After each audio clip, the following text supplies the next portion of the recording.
¡Acción!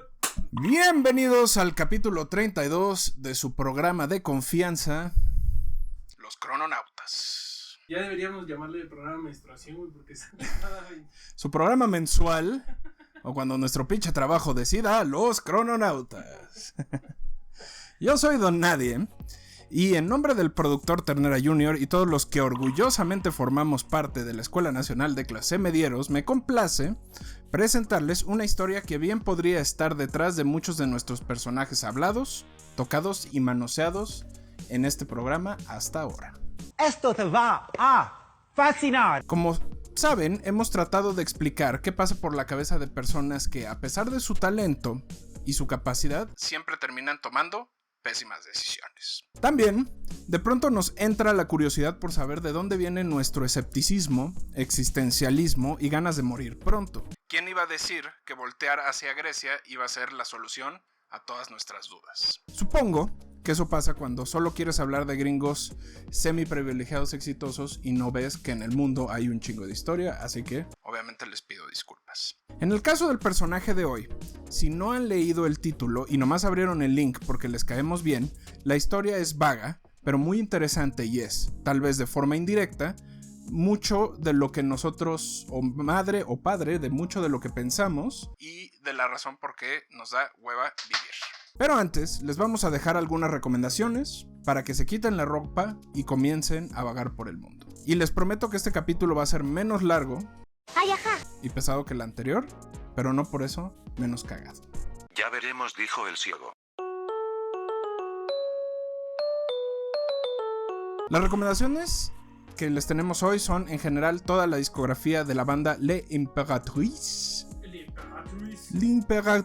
o La Emperatriz, especialmente los discos Takotsubo y Mata Hari. Y en especial les recomiendo que escuchen el especial que grabaron en el Gran Palacio de París. Vamos con bibliografía para que también se busquen contenidos y no se coman todo lo que les da su servidor. Además de algunos artículos y textos académicos que les podemos pasar, si tienen la intención de leer, les recomendamos el libro del tocayo del personaje de esta semana, Diógenes Laercio, Vida sobre filósofos ilustres, que también sirve para entender lo que hizo Diógenes y lo que hay otros personajes griegos, filósofos, historiadores, muy cagados. Igualmente, si no quieren definitivamente tocar un libro, chequen Diógenes en 3 minutos de Academia Play, un canal de YouTube, La filosofía del cinismo de Desmond, que también está en YouTube, y Todo Diógenes en 12 minutos de Filosofía en Minutos. Todos son canales de YouTube. Por cierto, quiero tomarme un momento, me voy a poner serio. Este capítulo no es, ni sería ahora, de no ser porque en estas fechas perdimos a un miembro fundamental de esta 3 veces horrenda redacción. Si nos han seguido en redes sociales o han visto las fotografías que publicamos el señor productor y yo, saben lo importante que fue Vampi para nosotros. No solo tenía su propia cápsula en el intermedio, era en sí misma la muestra en la tierra de la filosofía de nuestro personaje de hoy. Así que, donde sea que haya viajado o a donde se haya ido, ahí le mandamos hartos besos, le mandamos hartos apapachos, una rasca de panza y mucho pollo deshebrado, que le encantaba. Así que, mi querida Vampi, la historia del filósofo perro va para ti.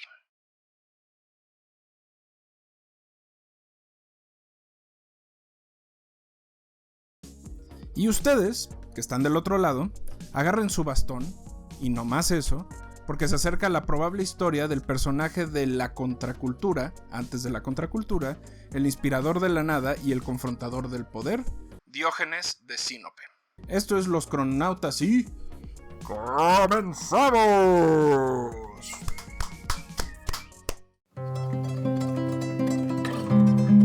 Crononautas.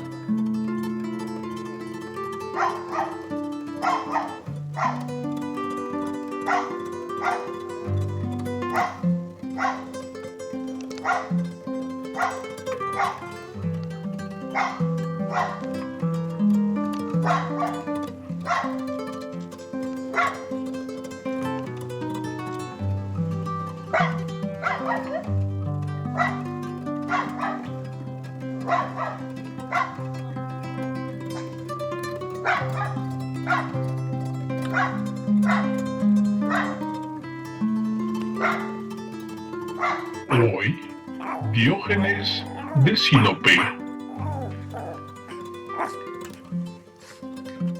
Capítulo 1. Mi papi me dijo.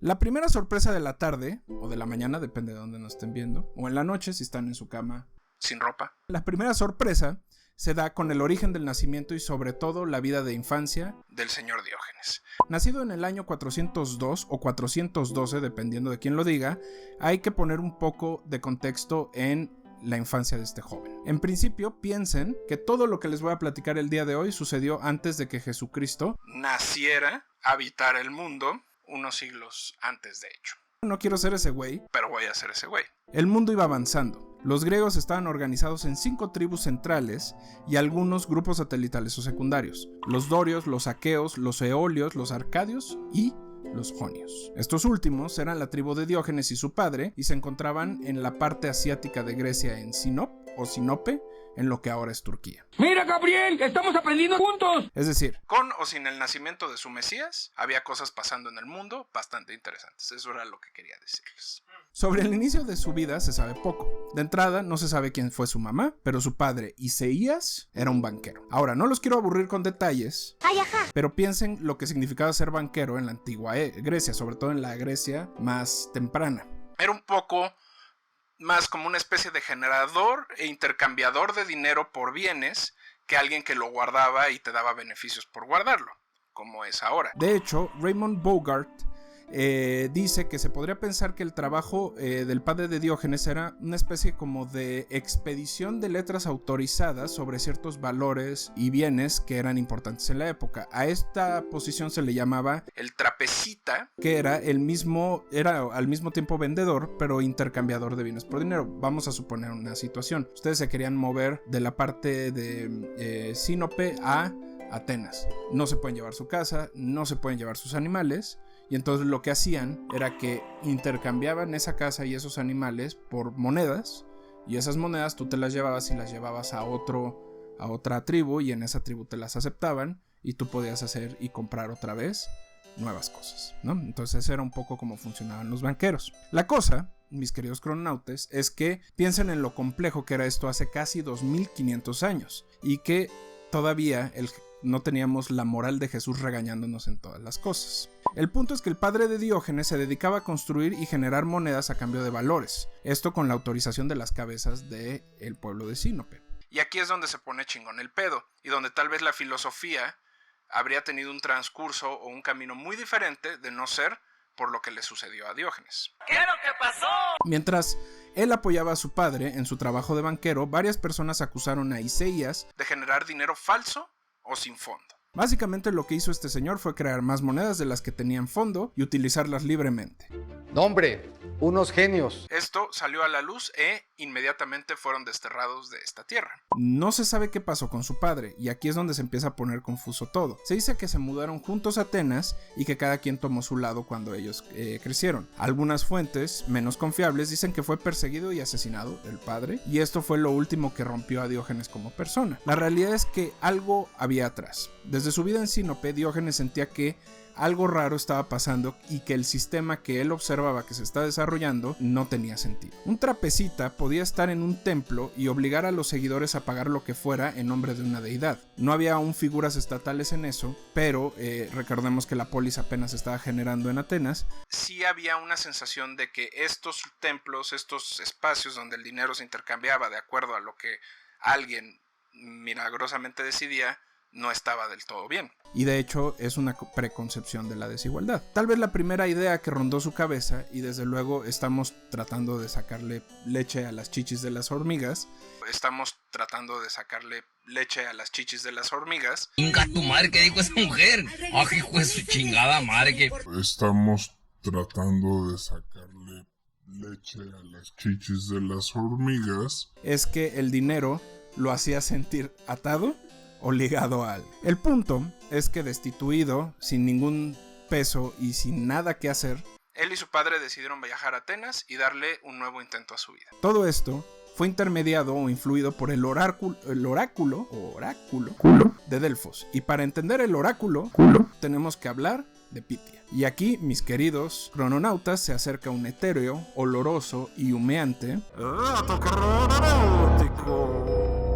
patrocinado por los inciensos que huelen siempre a lo pinche mismo. Antes de que critiquen a Diógenes, recuerden que muchos de nosotros tomamos decisiones pensando en lo que un tipo barbado, o un pelón obeso, o otro tipo barbado dijeron hace miles de años. El acercamiento de Diógenes con el oráculo forma parte de una práctica común entre las tribus y posteriores sociedades griegas. Para entenderlo un poco mejor, el oráculo era una especie de singularidad que se conectaba a través de sacerdotisas que tenían cualidades únicas. En un inicio, Pitia era quien poseía dichos poderes y al ser incentivada en ceremonias con diversas plantas y humos, podía dar visiones del futuro.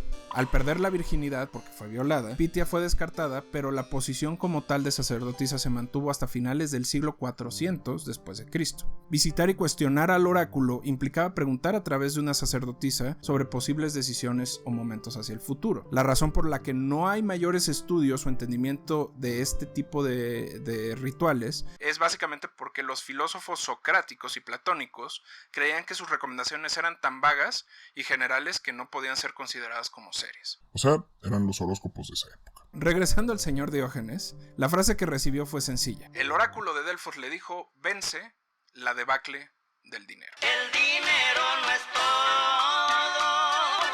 Evidentemente Diógenes no era ningún desconocido y es muy probable que la persona que le dijo esa frase lo conociera de antemano y conociera su historia. Pero él lo tomó personal. Algo que ya tenía en la cabeza se volvió su filosofía de vida. Lo material lo ataba, aunque todavía no entendía bien qué era lo que estaba en contra de lo material o lo opuesto a lo material. Y es aquí donde buscó al que sería su maestro, Antístenes. Y como lo pueden esperar, esto no se sabe con certeza. Vamos a desmenuzarlo o a diseccionarlo poco a poco.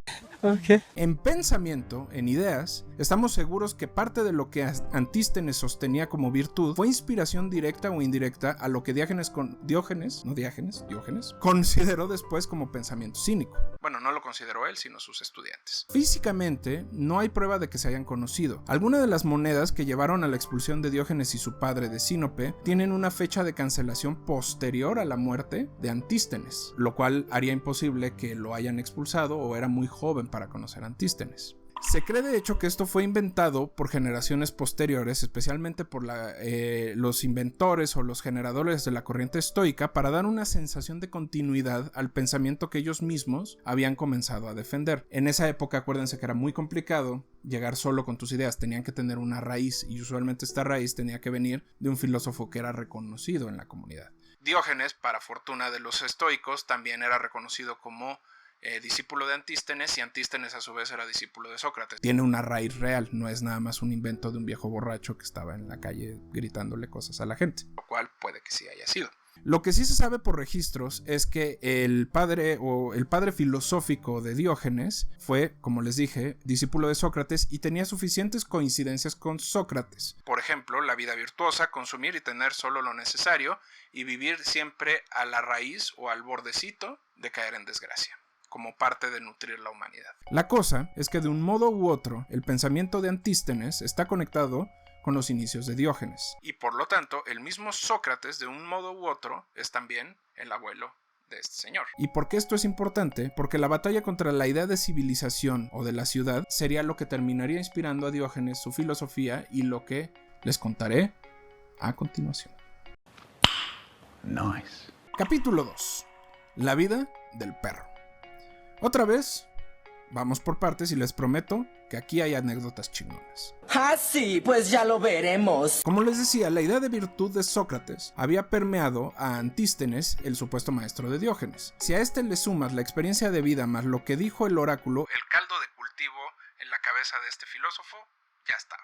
Lo que hicieron los cínicos fue pensar la vida de la virtud fuera de la polis, de la civilización. Por decirlo de una manera más sencilla, en un momento en donde todo el mundo pensaba que el camino era desarrollar y crecer más la intervención humana en el mundo, o la civilización, los cínicos pensaban lo contrario. Lo que debía hacer el humano, si realmente quería ser feliz, era adaptarse a la vida natural y tomar de ella solo lo que necesitaba. Esto obviamente puso a Diógenes y sus discípulos a pelear con los de Sócrates, que a su vez pensaban en una vida moderada, pero dentro de un orden establecido, con reglas, con valores y con ideas básicas. Ahí fue donde Platón comenzó a ganar popularidad y en cierto sentido se volvió la contraparte del mismo Diógenes. Pero antes de entrarle a mi segundo feudo favorito y el segundo más importante de la historia después de Kanye West y Pete Davidson, dejen aventarles otro peludo, colmilludo y fantástico dato cronológico,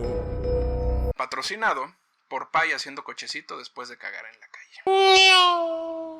El nombre de los cínicos en sí mismo es una alegoría a los perros. Proviene del griego kínicos, que es una forma de llamarle a los perros y que coincidía con la forma de vida de estos personajes. Para la población general, los cínicos de aquel tiempo eran similares a los canes y era una forma de insultarlos, es decir, no tenían límites, era gente que vagaba por todos lados, que se dormía en la calle, que cagaba en la calle, que orinaba en la calle, que se comían del piso, y para la gente civilizada eso estaba mal. Pero lo interesante es que cuando los miembros de la escuela se enteraron que les decían de esa manera, no solo no les pareció un insulto, sino algo muy cierto y muy cercano a lo que ellos consideraban que debía ser la vida de una persona. En su mente, los perros son felices porque no tienen este atavismo o este apego a las cosas materiales y son felices resolviendo sus problemas un problema a la vez, consumiendo una comida a la vez, cagando una vez. No tienen esta preocupación de su juguete o de su collar o de su lo que sea. Para ellos incluso fue un halago. Y lo interesante es que dentro de toda esta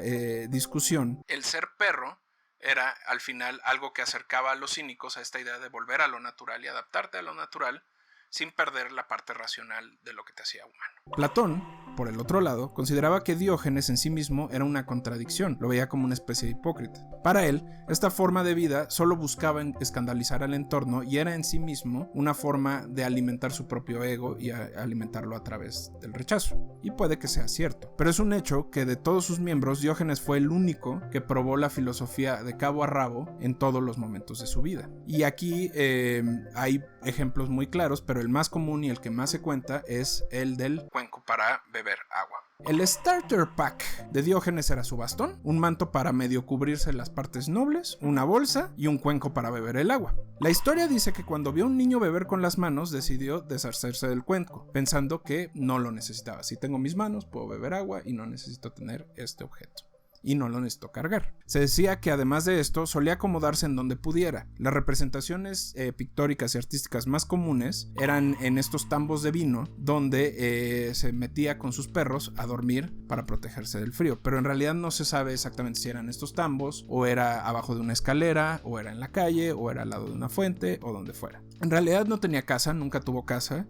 Comía lo que encontraba y cagaba donde podía. El sueño que nuestro querido productor tiene cuando se vaya a vivir a Japón. Es correcto. También era seguido por muchos perros y comúnmente prefería alimentarlos a ellos antes que a sí mismo o cualquiera de sus discípulos. Casi nunca aceptaba aprendices, por lo cual mucho de lo que se sabe de él en esta época de Atenas corresponde a narraciones de personas que interactuaron con él y luego siguieron su camino y que, por cierto, tuvieron malas experiencias. Se especula mucho sobre cómo Platón intentó meter y agregar aprendices para saber qué era lo que hacía a Diógenes tan popular y tan interesante en aquel tiempo, pero nunca logró saber nada porque él nunca aceptó a nadie que no le diera confianza y nadie le daba confianza, entonces nunca aceptó a nadie. Les decía básicamente hasta que no conozco un hombre bueno o un hombre honesto, no lo voy a aceptar.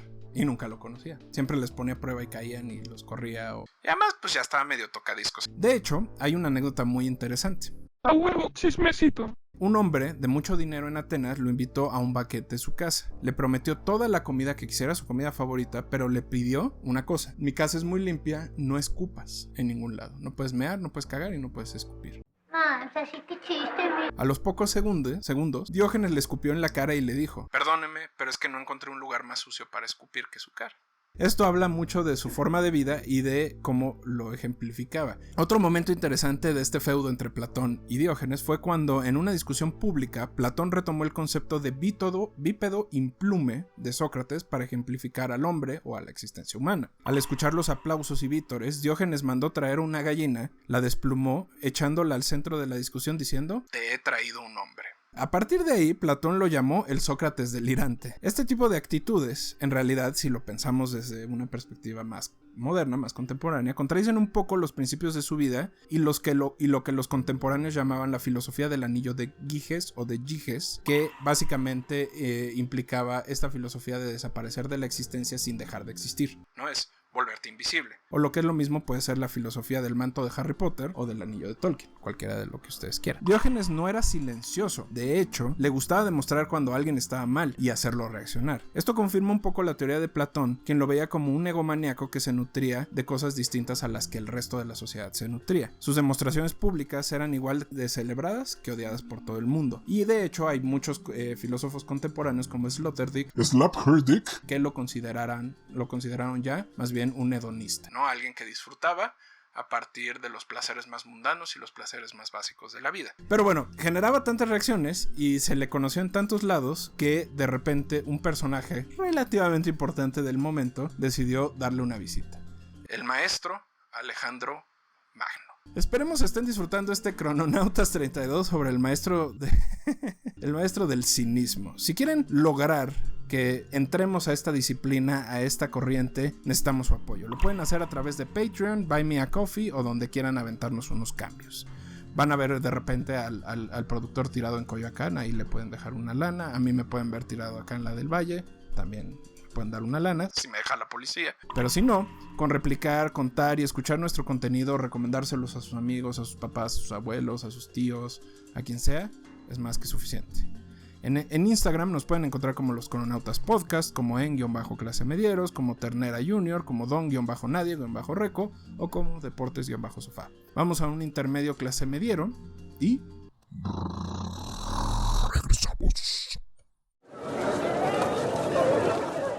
Intermedio clase mediero.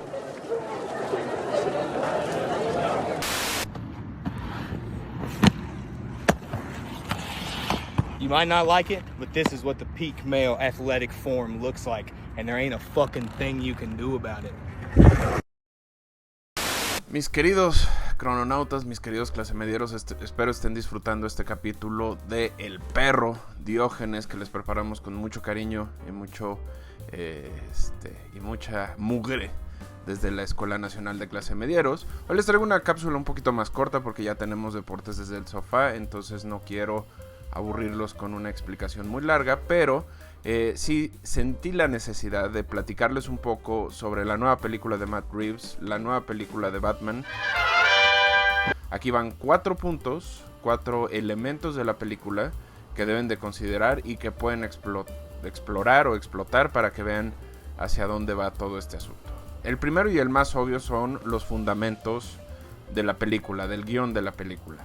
The Long Halloween es la base, digamos, estructural de todo lo que platica Matt Reeves. Y sobre todo lo que es interesante es que la historia de Joseph Lev es básicamente la que permite tener varios de los arcos de los personajes, especialmente el de Oswald Cobblepot.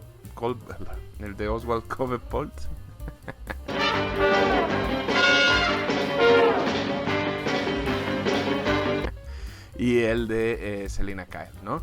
Pero también está interesante que se chequen Year One y Year Two de Frank Miller, 2 cómics que exploran un poco la psique, la forma en la que el buen Bruce Wayne se va formando, se va enterando de cómo van las cosas, pero sobre todo le da ese tono un poco más humano a las cosas que están pasando, ¿no? Entonces, cualquiera de las dos las pueden encontrar en cómic, o por ejemplo The Long Halloween ya es una película de 2 partes que pueden encontrar también en cualquier plataforma digital donde se pueda comprar contenido.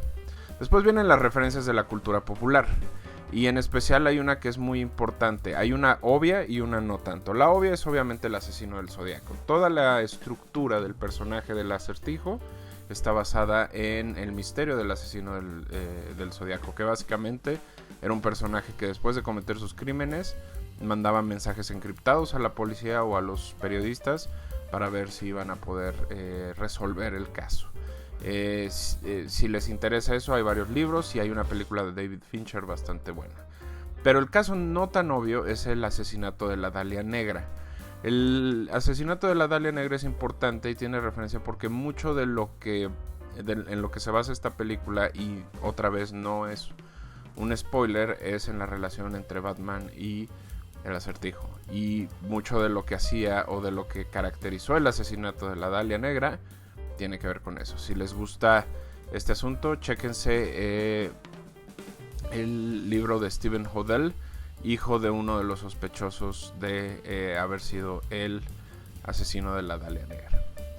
Ya encaminados, la música es algo que es fundamental en esta película, y algo de lo que se puede sentir orgulloso James Gunn es de haber traído ese elemento muy tarantinesco a las películas de superhéroes. Básicamente lo que me gustaría que se considerara es el tono y la forma en la que el Unplugged de Nirvana básicamente pudo haber sido una influencia fundamental en la escritura del guión, y sobre todo pone la parte humana, pone la parte más digamos central de lo que va pasando Bruce Wayne a lo largo de todo el proceso de esta historia.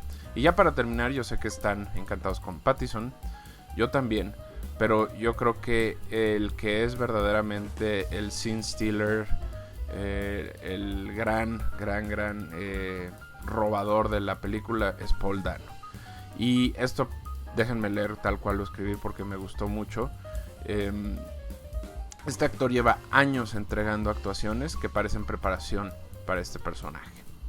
Y rara vez es mencionado y comentado en diferentes medios. Se los voy a poner de esta manera. Paul Dano ya se puso al tú por tú con el actor de nuestros tiempos, con el mejor actor, que es Daniel Day-Lewis, en Petróleo Sangriento de Paul Thomas Anderson, en un papel que además era la absoluta contraparte de Daniel Plainview, en el que además le hace miserable toda la película. Si no han visto Petróleo Sangriento, vean Petróleo Sangriento, es una gran película. También ya se hizo muerto, literalmente, en Swiss Army Guy con Daniel Radcliffe, donde acompaña a este personaje durante toda su introspección. También ya fue escritor y creó una musa en Ruby Sparks, que es una película mitad indie, mitad popular, digamos, y mitad chick flick. Entonces está bastante interesante. Ya hizo a Brian Wilson de los Beach Boys, que para quienes no lo sepan, tuvo una adultez bastante complicada después de su alto consumo de ácido y otras drogas en los 60. Y obviamente todos conocemos esa escena donde está Hugh Jackman rompiendo un lavabo junto con Jake Gyllenhaal, y a la persona que tiene sostenida es Paul Dano. Paul Dano en esa película hace al sospechoso de un asesinato que, conforme vas avanzando, te vas dando cuenta de si es o no es. Esa película se llama Prisoners y también se las recomiendo. Así que ya tienen varias referencias, varios elementos. Vayan al cine, bajen la película, esperen en que se estrene en streaming o en donde quieran, pero denle chance porque es una película bastante interesante y tiene otras miles de referencias que ya no comemos. Pásenla muy bien, los quiero.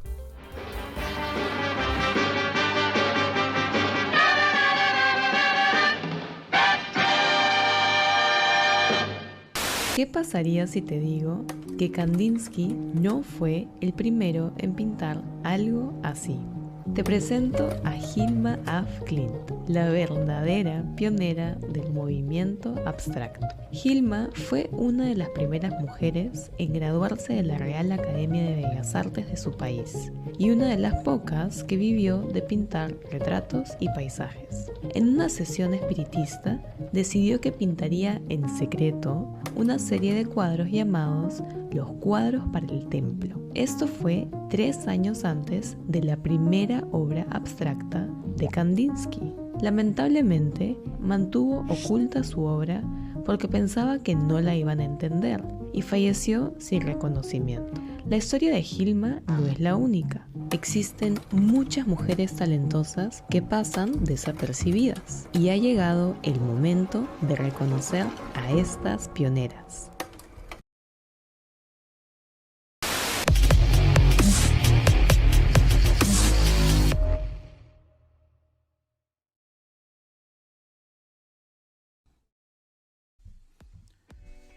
¿Qué tal? ¿Cómo están? Bienvenidos de vuelta, disculpen la ausencia, pero ya estamos aquí. Deportes desde el sofá, esto es la Escuela Nacional de Clase Medieros.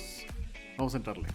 Esto es un montón de temas en un poco de minutos, un montón, como 3 que quiero mencionar, porque en realidad hay varias cosas luego que podemos hablar del deporte y demás actividades, pero pues se atasca todo esto. Y luego se hacen viejas, entonces por eso quiero mencionar las que voy a recalcar ahorita. De lleno y rápido, el béisbol está en problemas y todo porque los dueños no quieren dar su brazo a torcer con varias de las demandas de las asociaciones y de la Asociación de Jugadores de la Liga Mayor de Béisbol en Estados Unidos, entre otras cosas. El cambio de cuántos bonos pueden otorgarse o cuántos dinero pueden recibir los jugadores. Dos cosas rápidas de este tema. Sí, estoy de acuerdo que son los jugadores los que hacen la chamba, son los jugadores que se juegan el prestigio del equipo y tendría que ganarse más dinero, pero el problema es que ya reciben un chingo, ¿no? Entonces vamos a balancear un poco las cosas. Veremos qué tanto retraso se tiene con esta liga. Es el primer paro que se tiene por más de 25 años aproximadamente. Veremos qué resulta. Siguiendo con otras cosas que iremos de deporte, vayamos al básquetbol y específicamente a un equipo de la NBA. Más allá de los resultados o de mis resultados desastrosos y mis pronósticos desastrosos cuando hablé al inicio de la temporada, voy a hablar como aficionado del equipo y como aficionado del deporte. Y en especial es lamentable ver el funcionamiento del actual equipo de Los Ángeles Lakers. Hace unos días los aficionados empezaron a abuchear al equipo. Ya llegamos a eso, ya llegaron a eso. Y se entiende. Pero no puedes abuchear a LeBron James, que seguramente ha descansado como 5 minutos en los últimos 10 juegos, porque es el que hace todo, en todo el juego, y por más que lo intente, pues el señor no va a poder hacerlo solo, ¿no? Anthony Davis y sus lesiones pareciera que llevan una relación tan cercana o aún más que los clasemedieros con los carbohidratos. No pueden estar uno sin el otro, y eso no ayuda. Hay personas que no puedes abuchear, y ese es el caso de LeBron. Y lo que trata de hacer por todo el equipo. Equipo cuya directiva, que es lo que tendríamos que estar volteando a ver, les valió pistola el trade line, les valió madres y no hicieron un solo intento de hacer un cambio. O lo que ponían sobre la mesa era lamentable y ningún equipo quiso agarrarlo. De tal forma ni siquiera mejoraron el funcionamiento, que se dice que LeBron ya está inconforme y no está feliz, y ya surgieron 1000 rumores que quieren regresar a los Cavs en Cleveland, lo cual haría muy feliz a Ted Bosman. Y un último salto, iba a ponerme a hablar de cómo AEW tenía problemas de demasiados luchadores firmados, que parecía que Tony Khan estaba jugando con figuritas de acción e iba acumulando en sus vitrinas y todo el mundo se iba empolvando, pero hay que entender que sí, son demasiados luchadores con muy poco tiempo para mostrarlo a todos. Pero con el anuncio de la compra de ROH de Ring of Honor, esto ha dado un giro por completo y hay que voltearlo a ver. Abre un mundo de posibilidades para el desarrollo y futuro de la empresa. Y mientras vemos con esperanzas el futuro de dicha empresa, todo lo que se puede mostrar y todo lo que pueden realizar, volteamos a ver a WWE, el monstruo corporativo que es el líder de lucha libre a nivel mundial. Y vemos cómo ha construido su evento principal, WrestleMania, y solo puedo ver yo, a mi opinión, desastre tras desastre. Una vez más, de nuevo, Roman Reigns y Brock Lesnar en el evento principal. Échale. Y no solo eso, es traer estrellas digitales o de cine para llamar la atención, como Logan Paul, que ni siquiera tendría que estar boxeando y ahora va a estar aquí, mismo principio que Bad Bunny en su momento. Johnny Knoxville, que sí, ya tiene una lucha oficial contra Sami Zayn en WrestleMania, además de Pat McAfee, que está como anunciador, pero le ofrecieron una lucha y ahora está en el evento. Luchadores que se parten la madre todo el año, pero pues como esto resulta negocio, hay que ignorarlos y es mejor pensar en qué va a generar ganancias y cuántos Premium Live Events vas a poder vender. Pero bueno, no sé cómo va a resultar eso. Recuerden también voltear a ver Impact. Están haciendo muy bien las cosas. Todos los ignoran, pero vale la pena. Eso sería todo. Disculpen que no estuvimos en un sillón. Esto fue improvisado porque, pues, trabajo, ¿no? Pero bueno, muchísimas gracias por quedarse. Recuerden que pueden dar sus sugerencias, comentarios, mentadas de madre o lo que gusten. @deportes_sofá o facebook.com/deportes desde el sofá. Yo soy Rich, esto es Deportes desde el Sofá, la Escuela Nacional de Clasemedieros. Apoyen el deporte nacional. Ahí se ven.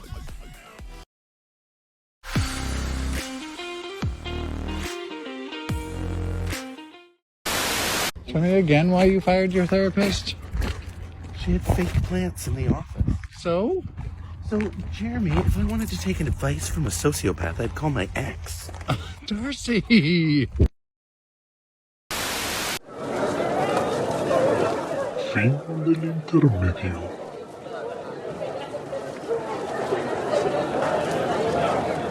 Gracias por continuar con este capítulo 32 dedicado a una de las miembros de esta tripulación y cínica mayor, la Vampi, a la que le mandamos un beso energético. Capítulo 3.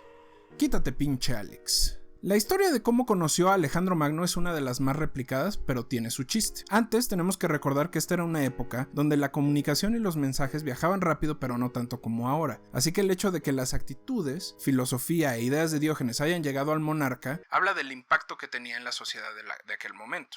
Lo que llevó a Alejandro a acercarse a él es un misterio. Sabemos que él estaba más del lado hedonista, pero que siempre hay una posibilidad de que viera en la vida de Diógenes un modelo a seguir. Recuerden que también Alejandro, aunque fue un monarca muy celebrado, tampoco era tan feliz de ser monarca y la responsabilidad que implicaba. A él lo que le gustaba era la vida de palacio y coger y beber, y cogerse a, ¿cómo se llamaba? A Jared Leto. Así que lo buscó, está debajo de la cama, preguntó dónde estaba y se presentó frente a él. Al ofrecerle lo que él quisiera, porque básicamente lo que dijo es: voy a poner a prueba qué tan cierto es este cinismo y esta forma de vida de Diógenes. Entonces le dijo: yo te puedo ofrecer lo que tú quieras, lo que ningún griego, ninguna persona ha imaginado. El buen Diógenes le dijo algo muy interesante y le dijo: perfecto, necesito que te quites porque me estás tapando el sol. Y en cierto modo, solo tú me puedes regresar la luz del sol, así que hazte a un lado. ¡Se la verga, pinche perro!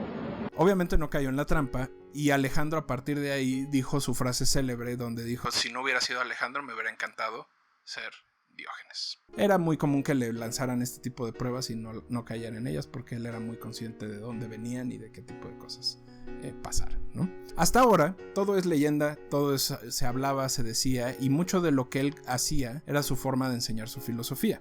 Su leyenda creció, pero su destino a partir de ahí no fue tan afortunado. En un viaje es capturado y vendido como esclavo. No es hasta que Geniades de Corinto lo compra que recupera su libertad de un modo como a medias y es contratado como maestro de los hijos de Geniades, que no debe ser confundido con Geniades el filósofo. Claro. Aquí se origina otra historia. Cuando lo capturan o cuando lo secuestran, los captores le preguntan qué sabía hacer y Diógenes le respondió algo muy sencillo: sé gobernar a los hombres, a las personas. A lo que continuó diciendo: deseo ser vendido a un hombre que quiera ser gobernado. Sin muchas posibilidades para negarse, Diógenes decide aceptar mientras toma a otros aprendices que con el tiempo continuaron su escuela, como Cratos y Mónimo. Aquí es donde se pueden encontrar varias ideas, algunas surgidas de sus propias discusiones y algunas tomadas de su enseñanza. Por ejemplo, la idea de la anaideia, que es considerada como el desprecio por la adulación o el cariño de los demás y además la burla tajante hacia ese aprecio. La eleuteria, que si bien no es un concepto que él creó, sí le sumó la parte de su versión, en donde no solo se basa la virtud, pero la eliminación del deseo material más allá de las necesidades básicas. El twist aquí es que la libertad será posible en tanto la persona sea capaz de desligarse de sus bienes terrenales. Y va a ser puramente feliz en el momento en el que no le interese nada que no sea lo que necesita para vivir. Los virtuosos pensaban en que sí se necesitaban ciertas cosas. Él definitivamente dice: no se necesita nada. Irónicamente, la eleuteria después sería una moneda, pero eso es otro tema. Y mi favorita fue su reto a la obscenidad. Aun cuando el cristianismo no tomaba el poder en el mundo, las ideas de moralidad y valores eran algo parecido y sobre todo estaban muy relacionados a estas ideas de civilización que luego los romanos llevaron y luego los cristianos propagaron. Con esto en mente, Diógenes gustaba de retar esas barreras a partir de cagarse o mearse en la calle o caminar desnudo, hacer un naked trip, ¿no? Pero tal vez su prueba más eficiente fue cuando un día en la plaza pública decidió hacerse un maestro chaquetón y masturbarse enfrente de un grupo de personas y decirles: ojalá con sobarse la panza de la misma manera se eliminara también el hambre. Al final, Diógenes fue un adelantado a su tiempo. Déjenme explicarles por qué. Diógenes deseaba romper el vínculo entre la acumulación de bienes y la felicidad. De una manera extrema pero efectiva, Diógenes intentó pintar una realidad muy individualista pero proteccionista, en donde los seres humanos, o los hombres como les llamaban en esa época, tuvieran lo necesario y recargaran su felicidad sobre lo más básico y natural, sobre lo impredecible y sobre lo que te va presentando la vida. Eso, y obviamente, una frase que le va a gustar mucho al productor: que chinguen a su madre los privilegiados. Es correcto. Capítulo 4. La deformación del cinismo. Hay varias teorías de cómo y dónde murió Diógenes. Sobre el dónde hay 3. Después de ser comprado, vivió hasta el final de sus días con Geniades, quien después de educar a sus hijos lo nombró parte de la familia. Otros dicen que al poco tiempo escapó de la casa y se mantuvo en Corinto recorriendo las calles y propagando su conocimiento. Algunos últimos dicen que mitad y mitad. A veces vivía con la familia de Geniades, pero se perdía por un tiempo y recorría las calles dependiendo de sus necesidades. El cómo murió también es borroso. Se dice que se comió un pulpo crudo completo en una especie de demostración de lo peligroso que era comer tanto. O de lo idiota que era comer mucha comida. Otros, sus discípulos, dicen que simplemente dejó de respirar, lo cual hace sentido porque para ese entonces tenía prácticamente 90 años. Y cuando digo dejó de respirar no digo, se quedó dormido. Es literalmente se tapó la boca y la mano y hasta que se murió. Se desmayó y se murió. Obviamente le dio un paro cardíaco. Ahora piensen además, hace 2500 años, vivir hasta los 90 años era un logro. O sea, hasta 1940 vivir más allá de los 60 años era un logro. La cosa es que siempre pidió, cuando le preguntaban: oiga, maestro, ¿qué hacemos con su cuerpo? Él decía: aviéntenme a los perros, total, siempre he vivido ahí. La idea originalmente es que cuando le preguntaban esto, él decía: a mí, aviéntenme a los perros o a los animales para que me coman. Solo les pido que me den un palo para defenderme. Ok. Y entonces la gente le decía: oye, pero... pues, ¿para qué quieres un palo si no te puedes levantar? A lo que él siempre le respondía: ay, que te haga verga, güey. A lo que él siempre le respondía: entonces no es necesario hacer algo especial. Yo ya no voy a estar consciente de lo que me está pasando, o sea que me vale el peso de Corinto en kilos de riata o de huevo o de lo que ustedes prefieran que les guste. Entonces en realidad era una enseñanza de decir: no me pregunten pendejadas, no me importa, hagan lo que tengan que hacer y ya. Desafortunadamente, para el mismo Diógenes, la llegada del cristianismo y la deformación de su pensamiento nos llevaron a la versión actual de lo que consideramos su filosofía de vida. Los primeros en retomar el concepto del cinismo y usarlo como fundamento filosófico fueron los estoicos, que aun cuando pensaban en una vida al borde de la virtud, buscaron eliminar los retos y obscenidad características de Diógenes. O sea, retomaron un poco más la idea de Sócrates, que era: vamos a vivir al borde, vamos a vivir bien, pero no tenemos por qué mear en la calle, no tenemos por qué masturbarnos enfrente de la señora Hernández, etcétera, etcétera, ¿no? ¡Aburrido! Lucian en Siria, que era un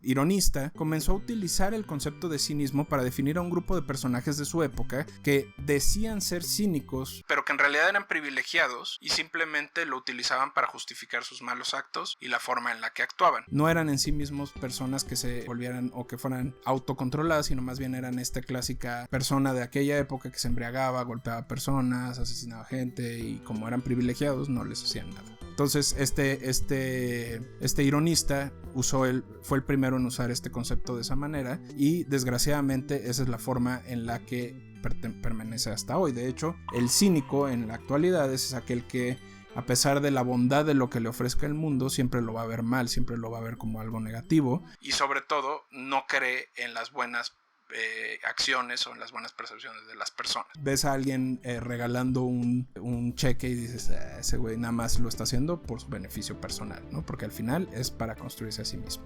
Pero al mismo tiempo, según Desmond, una corriente se fue desarrollando de forma paralela donde se retomaban principios del cinismo, aunque no necesariamente se llamaban de esa manera, o no fue tan fructífero para mantener el concepto vivo.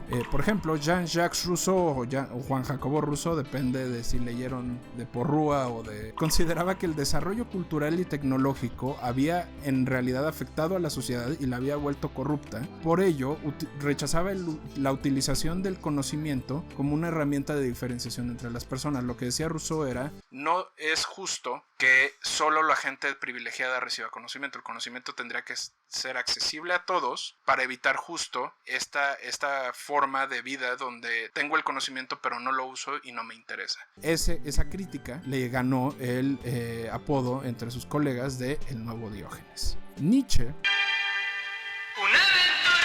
Friedrich Nietzsche, se basa en parte en Diógenes como figura de revaluación de valores en su célebre obra El Anticristo, borrando sobre todo la idea de que los actos pueden o no ser un hecho de superioridad moral o espiritual o de deidad, y que cada hombre, cada persona tiene que asumir sus actos y tiene que vivir con las consecuencias de sus actos. Slapherdick o Sloterdijk incluso utiliza como referencia al cinismo, pero le da una vuelta y empieza a hablarlo como una crítica a cómo la sociedad censura a las personas que no viven bajo su concepto de crecimiento, desarrollo o bienestar. Es decir, lo que dice Sloterdijk es: la gente que es cínica es censurada precisamente porque contradice lo que se ha convenido como el bienestar de todos o lo que todos deberíamos de pensar alrededor de un tema.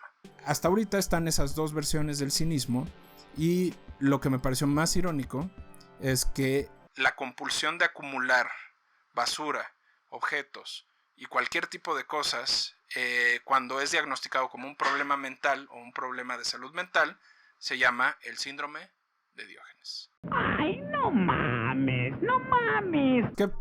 ¿Qué opinó del maestro Diógenes de Sinope, mi querido productor? Ese güey me acuerdo que lo vi en la prepa, güey, y decía como, no mames, qué huevotes de cabrón. Pero sobre todo me sorprende que justo que era muy coherente con su hacer, güey, y no llegaba hasta desvirtuar.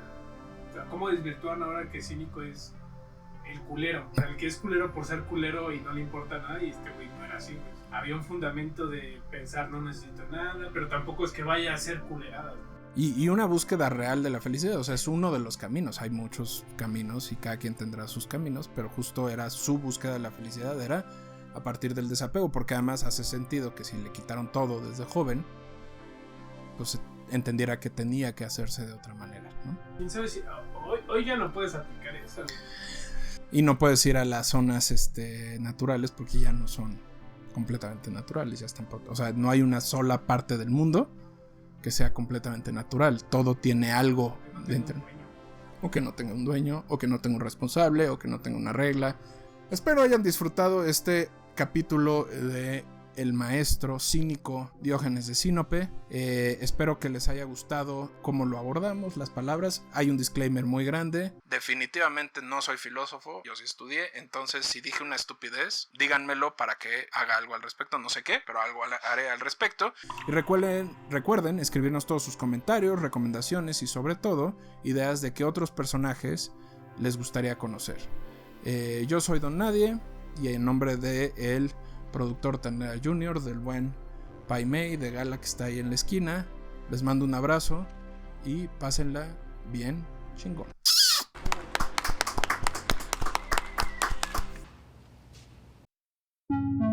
Crononautas.